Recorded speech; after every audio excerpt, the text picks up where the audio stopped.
zamanımız kavalla geçmesin. Sala 1903 bir Kürt şairi diyor. از حاتم دنیای بناوی سلطان شیموز که بو معز دای لگند می حصاری باشه جوی مداری از لگند مابوم تاس بوم 13 سالی باشه مویش گنده خواه مهگیر خدا بو عالی حاتم عمود رنگین باب مزو عمر داد دایکا منی بلنگاز 5 سالی دلومان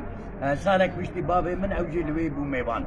باب من روسبی خودی مروف مروت نمروفک بالگنی بناموس و بغیرت اره دایکا من بلنگاز 5 سالی دلومان سالک پشتی باب من اوجی لوی بو میوان برای من نیو ملا جعاله ما روحانی رسو درو چی بیجی موی تشتکی نزانی وی پیرکا خوانی به انصاف و به مجی بوان لافی خوی چوت به دربا و من دکشی خوشکا من خواندبان به انصاف و به وجدان از ربیم هاتم جم ویجی اسکرم شبان گهل ویر من عذابك مزن فات يا الله ويا خدي باشي بوما خواندبان من دست مليتي كر پیدا کرن چند مرید بخشخان و رشبلک خصما پشتی شیخ سعید پشتی سالا رحمتی بچند سالا دلبرین دشعره دا منابع خود دانی جگر خوید